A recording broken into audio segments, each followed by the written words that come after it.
Good afternoon, I'm Rob Boskamp, and you're listening to South Texas Midday. Thank you for joining me on this Monday, November 10th. Last week, on the heels of Mayor Paulette Guajardo stating her intent to bring back the Inner Harbor Desalination Plant project to City Council consideration, City Manager Peter Zanoni proposed a new path forward to securing a reliable midterm water source for the region. The City Manager has engaged Corpus Christi Desal Partners, the second-ranked team in the original procurement process. They will develop at no cost to the city a proposal for the desalination plant. CCDP brings together a variety of local, national, and international companies, including Axiona, Mastech, Raytech, and Ardura. Zanoni secured a formal commitment from CCDP last week to develop a new proposal with price certainty for both design and construction options. The proposal development process over the next 6 months will be at no cost to the city and will build upon existing design data from Kiewit. City Council will consider the plan next Tuesday, November 18th. If approved, the city would provide CCDP with existing design documents later this month, allowing the partnership to prepare detailed proposals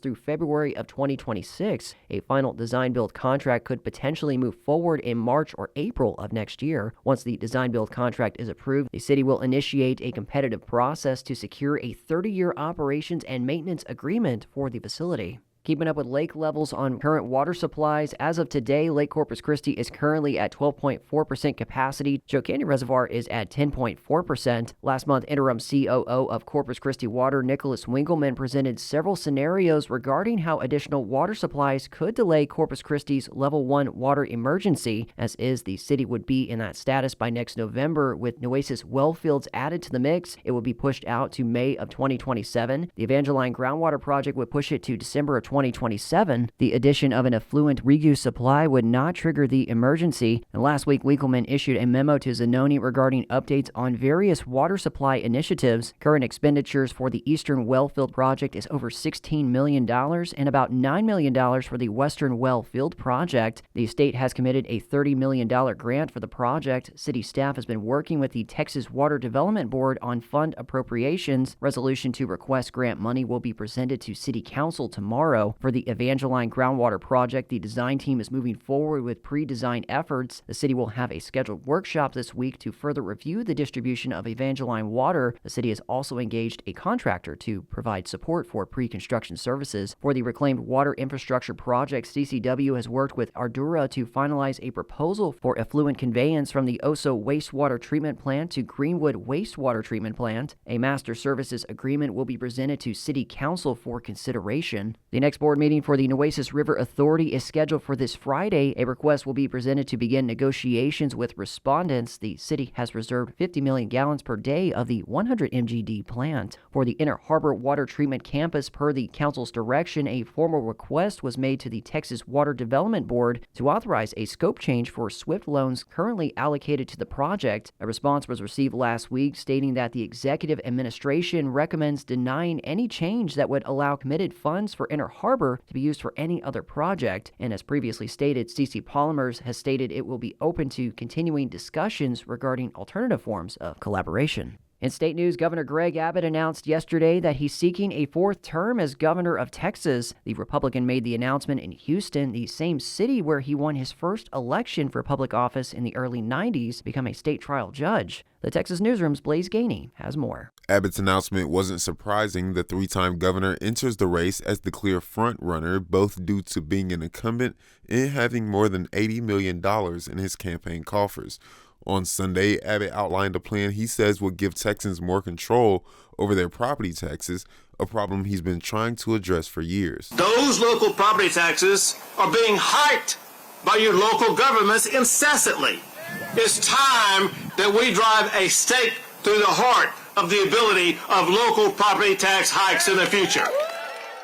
Currently, there are two other candidates vying for the Republican nomination, but it's widely expected Abbott will ultimately end up on the ballot next November, facing off against the state's Democratic candidate for governor. I'm Blaze Gainey in Austin. Before becoming governor in 2015, Abbott served as a member of the Texas Supreme Court and the state's Attorney General.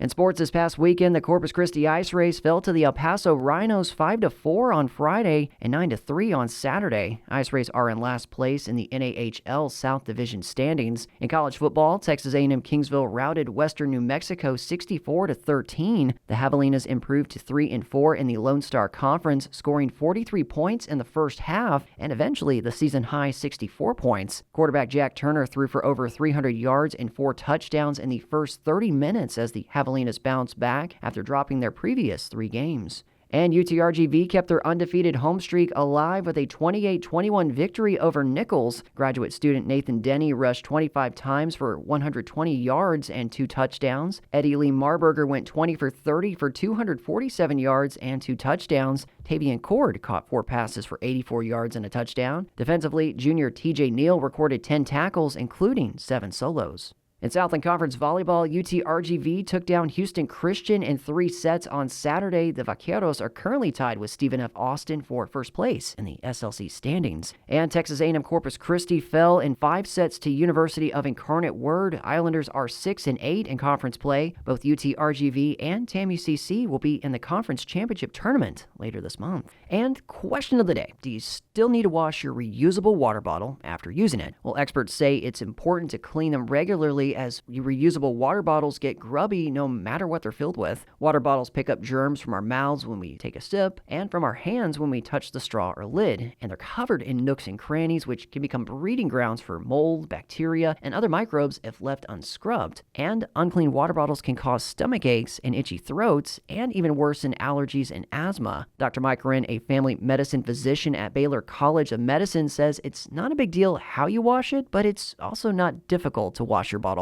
Many experts recommend cleaning your water bottle every week or every other week. The best cleaning routine is simple. Use a sponge or bottle brush to scrub inside and out with warm soapy water. Rinse it out and let it dry so it's ready for the next refill. A narrow or pipe cleaner shaped tool can be useful to get into straws and tight crevices. For a deeper wash, scientists recommend popping the bottle in the dishwasher if it's safe to do so, or dissolving a denture or retainer cleaning tablet in the bottle overnight. Scrubbing with a warm water solution of vinegar or baking soda also works. And that is the latest news and information on South Texas Midday. I'm Rob Boskamp. Your community arts calendar and more is on the way.